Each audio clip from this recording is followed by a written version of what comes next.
U novoizgrađenom Srpskom kulturnom centru Kolo u Morahalomu 5. aprila održano je takmičenje Muzika Balkanika, na kom se nadmetalo oko 50 mališana iz pograničnih gradova Srbije i Mađarske.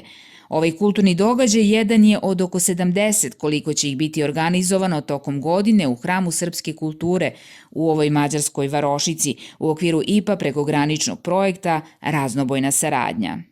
Talentovana deca iz Subotice, Ade, Bačke Topole, Segedina i Deska nastupila su na sceni Srpskog kulturnog centra Kolo, izvodeći kompozicije na harmonici i klaviru, a već u maju u Morahalomu će se predstaviti njihovi vršnjaci koji sviraju tamburu i duvačke instrumente.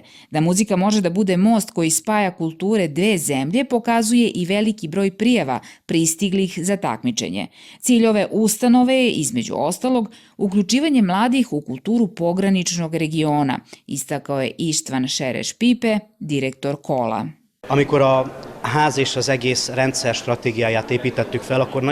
Kada smo gradili ovaj dom i ceo sistem, bilo nam je veoma važno da se bavimo i mladim generacijama i da ih integrišemo u kulturu, a nema boljeg načina za to od promocije talenata.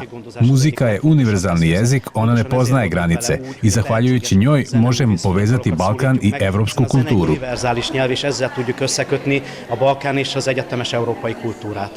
Srpski kulturni centar Kolo izgrađen je u okviru projekta Raznobojna saradnja.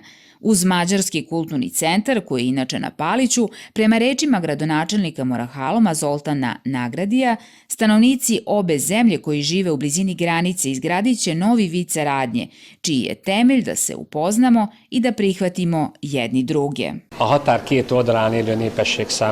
Zadatak ove ustanove je da proces saradnje ne utihne, da ne bude dosadan, da nema sadržaje koji stvaraju probleme, već da interesovanje jednih prema drugima neprestano držimo u fokusu.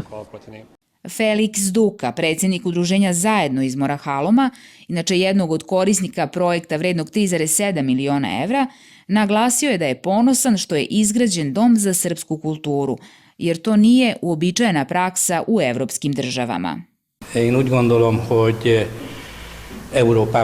Mislim da bi i ostala evropska udruženja trebalo da se bave ovakvim stvarima, jer zajedničku i jaku Evropu mogu stvoriti samo jaki narodi, a da pritom sačuvaju sopstveni identitet. Do kraja godine u Srpskom kulturnom centru u Morahalomu biće organizovana brojna kulturna dešavanja, a veliki broj izložbi, koncerata, festivala, promocija knjiga priprema se i u Mađarskom kulturnom centru na Paliću, kada bude završen. Sve informacije biće dostupne na sajtu visithusrb.com, koji također u okviru projekta Raznobojna saradnja kreiraju srpski i mađarski novinari.